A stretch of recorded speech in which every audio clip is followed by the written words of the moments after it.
Hey everybody, Questwise here, and as promised, today we're going to be starting our scholarly look at the Conan role-playing game, The Adventures in an Age Undreamed of by MODIPHIUS Entertainment. Notably, today we're going to be starting at the beginning. I mean, that's the best place to start. But where, oh where, is the beginning of the Conan mythos itself? So I took a look at some scholarly writings, some writings by Robert E. Howard scholars. I looked at the actual text of Howard himself and some of the letters and stories that he wrote, and where maybe I should begin. I looked into the Conan role playing game. Most notably, I started with the Conan the Barbarian book.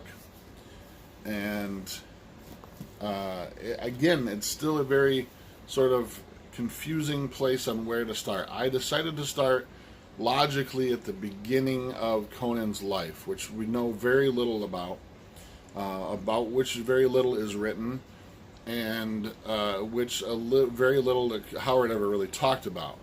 We do get a little bit of stuff about the early days of Conan himself, and I figured the most logical thing to do would be to do a chronological study of Conan himself and his world, and talk to you about some of the things that I want to experiment with the 2D20 system and the Conan role-playing game itself.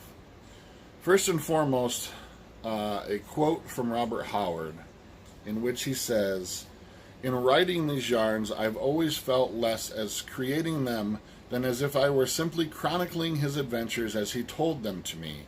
That's why they skip about so much, without following a regular order." So when Robert Howard is writing the Conan mythos, he's writing the Conan stories, whatever sort of story idea came to him at that time period, he would write down. Whether it be Conan in his early years, whether it be Conan in his later years as king, or whether it be, sometime in the middle of that kind of thing. We get the impression, I get the impression, that Robert Howard felt that Conan was a spirit that was coming to him to tell him stories about an age undreamed of, about a time in Earth's history that had been long forgotten. And I get a sense, almost the same sense I get from H.P. Lovecraft and some of his later writings as well too. I get this feeling that Howard truly believed that Conan was a real person. If you read some of the stories, if you read some of the poem, there's a poem called Cimmerian. There's also a short sort of a history called the Hyborian World. Robert had put so much thought and effort into this world that he had created a sense of a prehistory, as it were, as if we think of prehistory as being sort of cavemen and dinosaurs, but he's talking about there being an age sort of prior to the flood, prior to the sinking of Atlantis, that they're being full of civilization and these wondrous different places and stuff. In early ages we get Kull, the Conqueror, king of Atlantis, and then Atlantis disappears, and now we have the rise of the Hyborian world with Conan and his ilk and stuff as well too. So I decided to try to go back to some of the earliest stories in Conan's life, because I'm focusing on the role playing aspect itself. While it would be interesting to do to talk about Conan in the order the stories were published and that they were written, it would be really, really hard to run a role-playing campaign that direction, right? You would have to have, if we decided the first story would be Conan as a king, with all this sort of experience and power and wealth, and then the next adventure was Conan as, the Tower of the Elephant, where he was just a young thief, it would be difficult to do, especially for a game master, to sort of keep track of how everything, what sort of resources were at hand and what was really going on in the time of the world.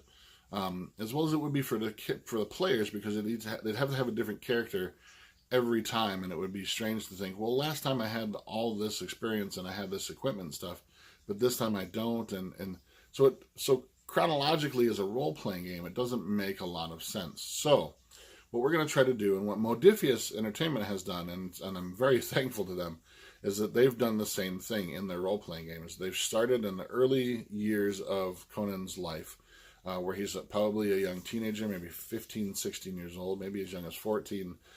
And as they do the books, they work chronologically through his life until we're going to get soon Conan the King, which will be the sort of the end of his reign.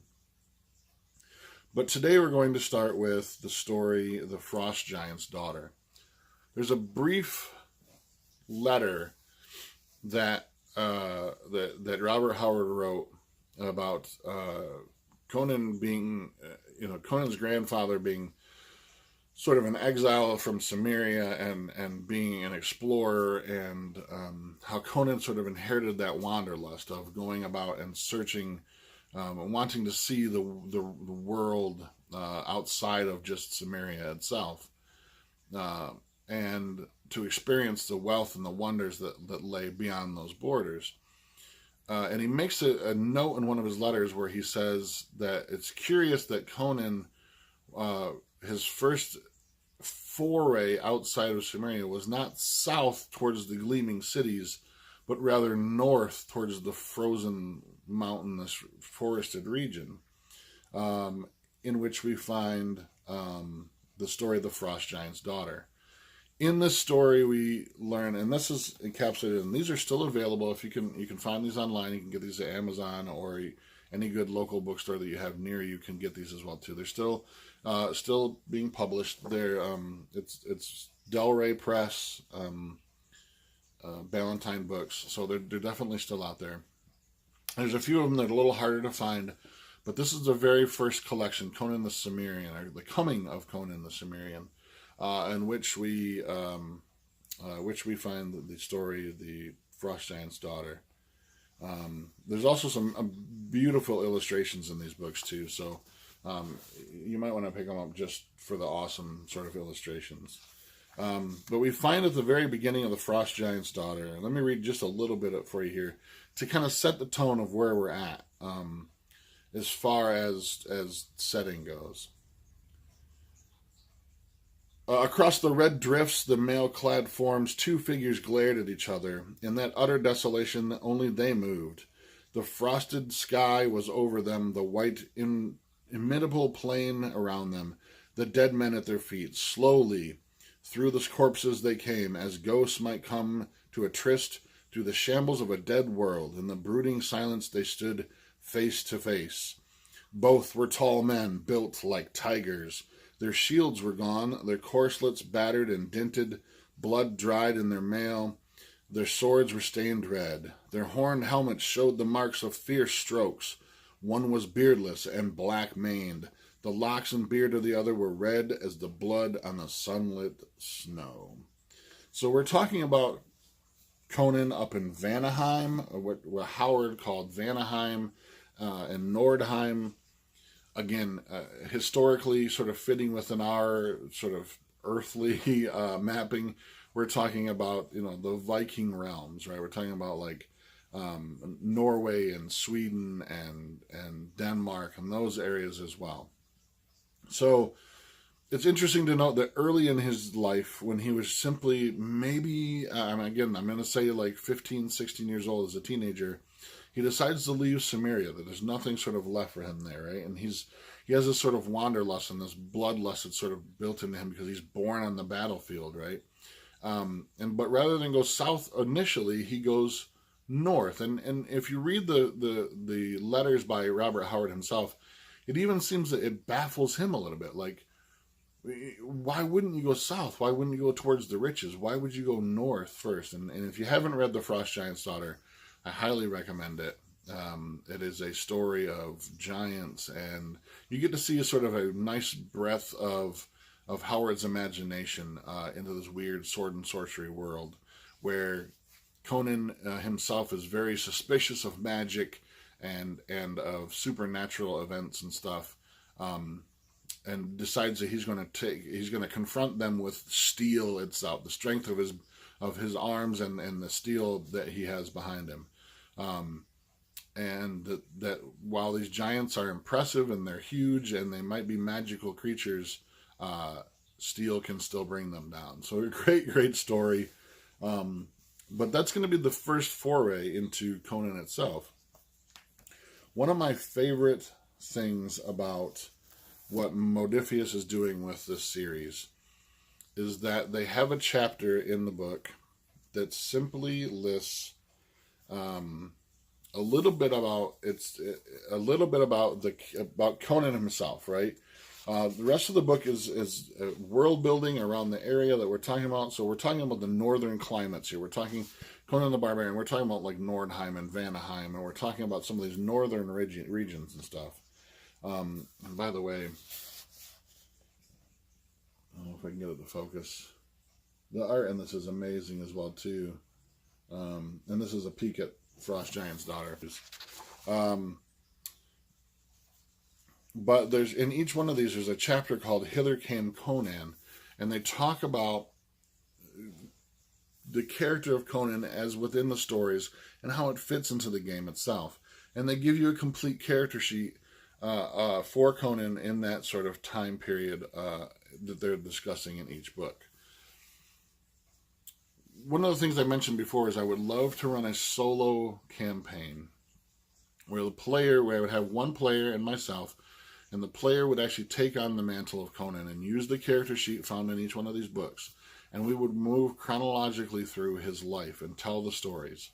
I would think that maybe each sort of like path in his life, each stage of his life would consist of about 3 to 4 adventures. 2 to 3 of them being creations that are sort of birthed out of these. They have great tables in these and how to like incorporate certain things like barbarian ways, carousing tables, raids. There's a great table in here on creating raiding parties for this particular setting and stuff.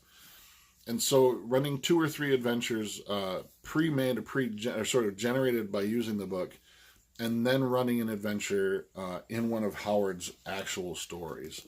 So now in Conan's early life, there's not really a lot of stories about that period of or that place in the world, other than the Frost Giant's daughter.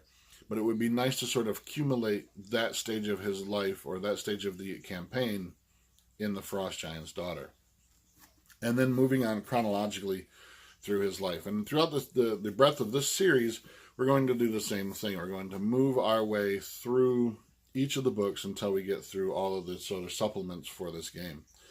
This one, unfortunately, is going to be a one-shot because really the only story that Howard, that I could find, and I've been reaching out to a few people to discuss this as well too, but the only story I could find that Howard had actually written about Conan in his youth and about this part of the world was the Frost Giant's daughter. So if you have any questions, have any comments, please leave them in the links down below. I'll try to leave a link to the ISBN and where you can find this book if you're interested as well too, as well as a link to the MODIPHIUS website if you're interested in the role-playing game as well too.